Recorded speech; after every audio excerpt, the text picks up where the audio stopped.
15 तारीख से गुप्त नवरात्रे प्रारंभ हो जाएंगे। भेद नहीं है। जब नवरात्रे प्रारंभ हो, गुप्त नवरात्रे प्रारंभ हो, गुप्त नवरात्रे का मतलब होता है कि गोपनीय रूप से शिव की और शक्ति की आराधना करो।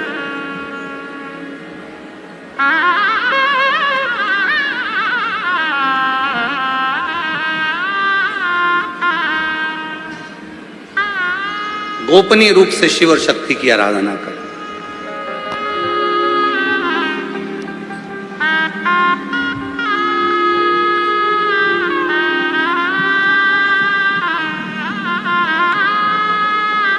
एकांत में बैठकर कहीं मत जाओ। तुम्हारा मन करे गुप्त नवरात्रे में 24 घंटे में से अगर 5 मिनट निकाल लो और 5 मिनट बैठकर कुछ मत करो। अपने हाथ में भी अगर एक गुप्त रुपया, कोई सिक्का, 1, 2, 5, 10 जो भी सिक्का तुम्हारे पास में हो, चांदी का हो या 1 रुपया का हो या सोने का हो या हीरे का हो, जो भी हो तुम्हारी मर्जी, या अपना ये रुपया जो आप लोग आरती में चढ़ाती हो, कोई सा भी 1 रुपया अपने हाथ में रखकर बेलपत्र के साथ अगर प्रतिदिन शिव के मंत्र का जाप करती हो और मां आदिशक्ति के नाम का एक दीपक शिव के मंदिर में अगर लगा देती हो या देवी के मंदिर में शिव के नाम का दीपक लगा देती हो और वो रुपया, वो बेलपत्र 9 दिन तक अपने हाथ में रोज रखना है। 5 मिनट रखो, 2 मिनट रखो और उस रुपए और बेलपत्र को अपने पास रखो। 9वां दिन पूर्ण हो, बेलपत्र शिव को समर्पित कर दो और वो रुपया शिव जी को स्पर्श कराकर वापिस अपने हाथ में लेकर अपनी अलमारी में या तिजोरी में रखो। वो गोपनीय गुप्त नवरात्रे आपकी जीवन में ऐसी संपदा देता है कि जीवन में वैभव की कमी नहीं। शिव और शक्ति, इन दोनों की साधना, उन दोनों की गुप्त नवरात्रे ये नहीं कर सकते तो थोड़े से अनार का रस या अनार के दाने, थोड़े से 2-4 दाने प्रतिदिन अनार के दाने 2-4 अपनी माता रानी के, शिव के स्मरण में, अपना घर का जो मंदिर हो जिसमें भगवान बैठे हों, तुम्हारे घर के मंदिर में जो भी भगवान बैठे हैं, अगर 9 दिन तक लगातार अनार के 2-4 दाने का भी आप रोज माता रानी को अगर भोग लगाती हो और उस अनार के दाने का या शिव को भोग लगाते हो, उस अनार के दाने का घर के जितने सदस्य 1-1 दाना अनार का सब खा लें। शरीर में रोग कैसा भी हो वो रोग समाप्त होकर ही रहता है। गुप्त नवरात्रे शिव और शक्ति की आराधना के होते। शिव और शक्ति, शिव और शक्ति की शिव को भजने के, जो मां का स्मरण शिव के सामने करे और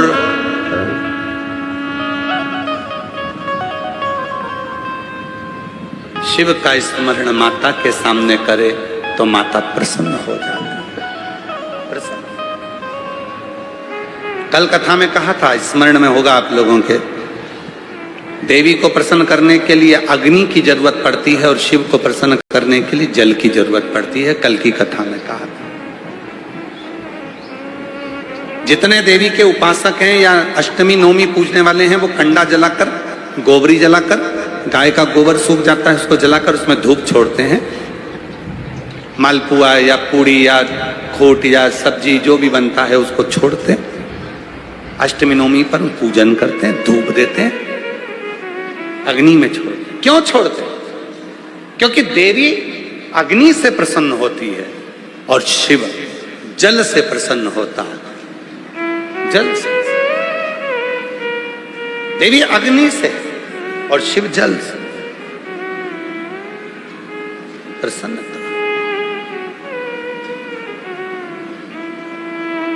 उसकी प्रसन्नता हमें सुख देती।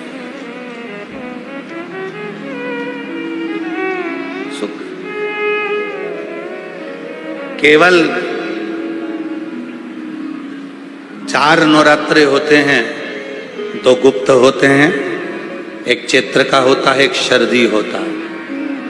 केवल 4 नवरात्रे ऐसे होते हैं जिन नवरात्रे में शिव जी के मंदिर में अगर दीपक भी लगाया जाता है तो लंबी बत्ती का लगाया जाता है। बाकी के समय में शिव के मंदिर में गोल बत्ती का दीपक लगता है। क्यों? कहते हैं 64 योगनियां। आपको पहले भी कहा था, आज फिर अच्छे से समझ लीजिए। ये शिवलिंग है, ये जलाधारी है, ये पानी बहता है, बीच में अशोक सुंदरी है, राइट में गणेश जी हैं, लेफ्ट में कार्तिकेय हैं। शिवलिंग के ऊपर जो जल टपकता रहता है वो शिव जी की 5 लड़कियां जया, विषहरा, शामलीवारी, दौतली, देव है। ये पीठिका पार्वती जी का हस्तकमल, ये पीठिका पार्वती जी का हस्तकमल। इस पीठिका के नीचे जितना मोटा भाग रहता है, शिवलिंग जहां रखा है उस पीठिका का जितना मोटा भाग, जहां से पानी नीचे गिरता है, जितना मोटा भाग होता है, इतने पूरे मोटे भाग में मां आद्य शक्ति के 64 योगनियां यहां पर विराजमान होती है। जब हम जल समर्पित कर कर लंबी बत्ती का दीपक नवरात्रे में लगाते हैं तो ये 64 योगनियों की जो शक्ति है, 64 योगनियों का जो फल है, देवी की आराधना और साधना का जो फल है, भले हमने व्रत करा नहीं करा, भले हमने पूजन करी नहीं करी, भले हम नवरात्रे में कोई व्रत साधना तप नहीं कर पाए, कोई बात नहीं, पर जिसने शिव को जल चढ़ाया, ये जल बहकर यहां से निकलेगा। वहीं पर सम्मुख में शिव के लंबी बत्ती का घी का यदि दीपक लगाया, और कितना दीपक, दीपक कैसा, तो कहा जब हम शिव को नवरात्रे में केवल दिया लगाने के लिए जाते हैं, लंबी बत्ती होती है तो उस दिए के अंदर घी को ज्यादा नहीं भरा जाता, केवल बत्ती को डुबोया जाता है और उस दिए में रखा जाता है, जलाया जाता है।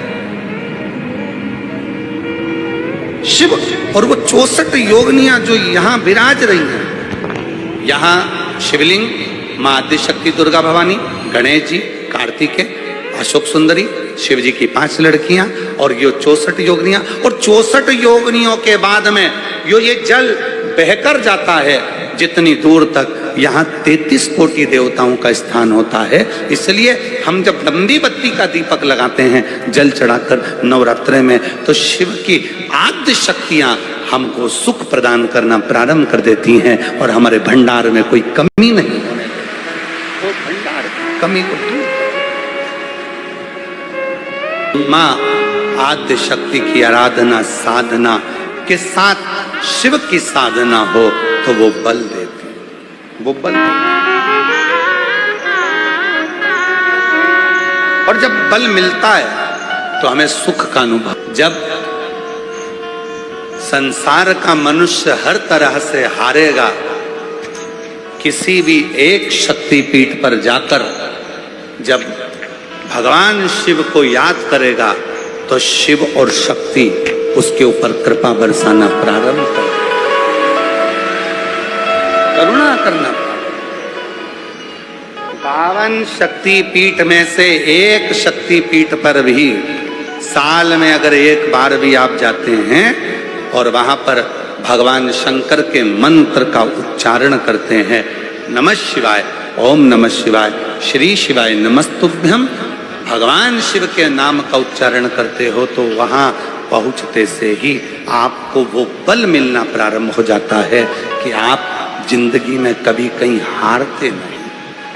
पर लोग करते क्या हैं, देवी का दर्शन करने जाते हैं तो वहां आवाज लगाते हैं जय माता दी, जय माता दी, जय माता दी, जय माता दी।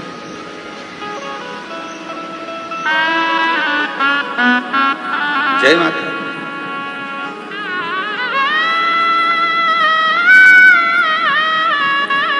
बहन घर में आई है राखी पर, रक्षाबंधन पर आपकी बहन आपके घर में आई है, 15 दिन से रुकी है।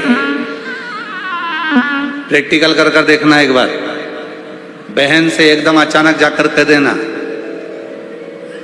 वो जीजा जी आए हैं, बहन के चेहरे पर प्रसन्नता आ जाएगी। ये तो कल आने वाले थे तो आज कैसे आ गए? मुख पर प्रसन्नता होगी, हंसी आएगी, प्रसन्न हो जाएगी। पति का नाम सुनते से ही पत्नी प्रसन्न हो जाती है और शिव का नाम सुनते से ही 52 शक्ति पीठ प्रसन्न हो जाती है। 52 शक्ति पीठ प्रसन्न हो जाती है। एक शक्ति पीठ पर भी अगर शिव के नाम का उच्चारण हो, वहां की जो ऊर्जा, वहां की जो शक्ति होती है वो कम नहीं, कम नहीं।